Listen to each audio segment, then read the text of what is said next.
I've been an architect for over 22 years. 4 years ago, I was on my way to a construction site observation, and I heard on the radio David Ray Griffin, whom I had never heard of before, and he was interviewed by Bonnie Faulkner of the Guns and Butter program on KPFA from Berkeley, California. I was a Reagan Republican and listening to this, what I considered radical left programming. So I had an identity issue already politically before this information came to me. But hearing David Ray Griffin on the radio talking about the over 100 first responders experiencing these explosions at the onset of the destruction of the two Twin Towers, this was really shocking to me. I'd never heard any alternative theory as to how the Twin Towers came down. Ever. This was cold to me. Dr. Griffin was also discussing all the other evidence for controlled demolition of the Twin Towers, as well as Building 7, which I had never heard about at all. So this was just shocking. I was so moved by this experience, I had to pull my car over, realizing I wasn't going to have enough time to actually listen, and I sat there and listened for another half an hour in my car to this. I figured either this is a complete outrageous conspiracy theory, or it's true, and the official story was an outrageous conspiracy theory. I was there at the dividing line having to know what was true and what was not true. I didn't take this casually.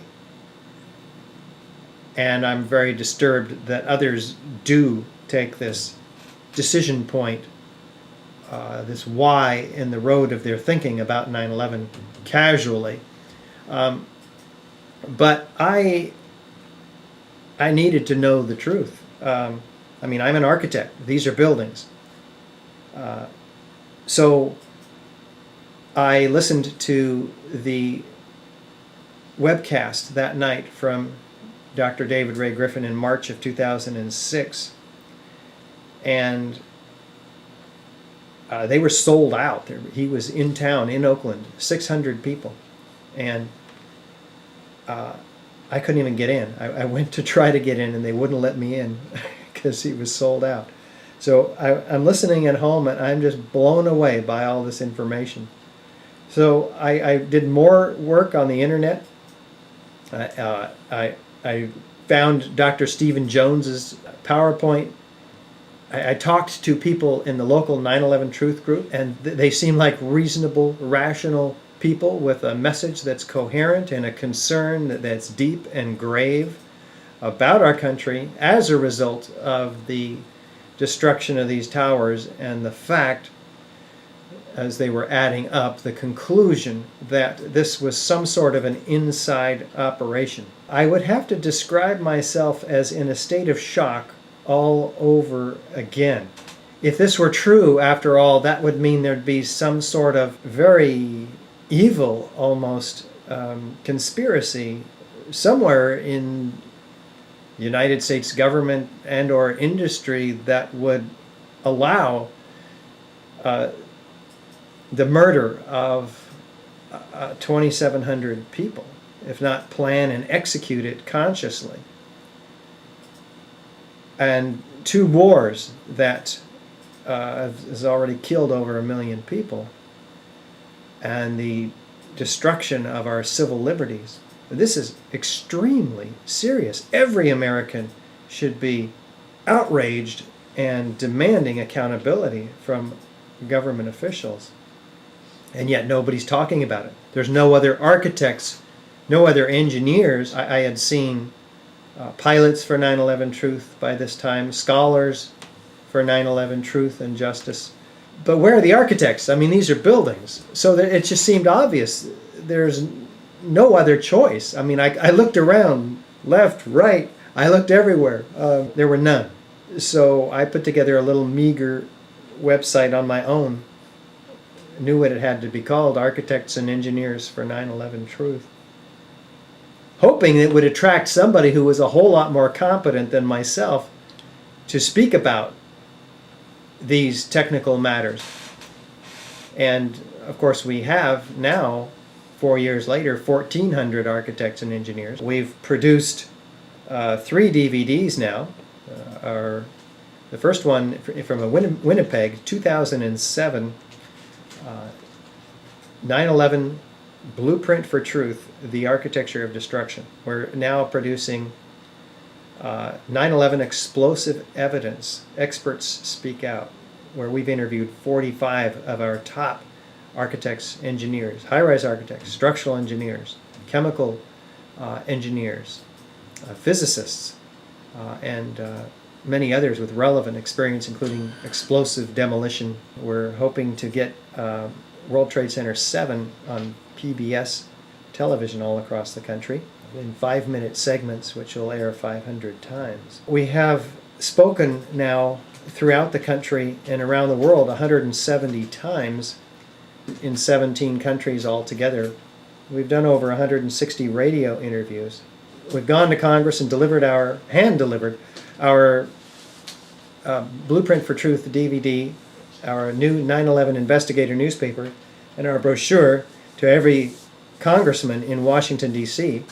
We've had 2 major press conferences in San Francisco in February of 2009, and we have gone to the National Press Club in Washington, D.C. in September of 2010, laying the gauntlet down to the media and to the government, saying, you've got to deal with this. There is evidence of explosives, high-tech incendiaries, nanothermite composite explosives, which is / incendiary, which is a complex, advanced form of thermite, which is found in all the World Trade Center dust samples, which is not being dealt with by officials, by government agencies, or by the media. So this has become our mission, to get the word out, to wake up people to what happened, that they've been lied to, that 9/11 was some sort of an inside operation, apparently. After all, Al-Qaeda didn't have access to these highly secure buildings. Twin Towers and Building 7, the 3rd worst structural failure in modern history that architects and engineers seem to know nothing about, collapses at free fall acceleration. In just 6.5 seconds, it's gone. So we've got a lot more work to do. Recently, our breakthrough, if you will, on Fox TV, with Geraldo Rivera acknowledging that he might be wrong about the 9/11 Truth Movement. Building 7 might be a controlled demolition. After all, 1,400 architects and engineers must know something he doesn't. This is a startling omission.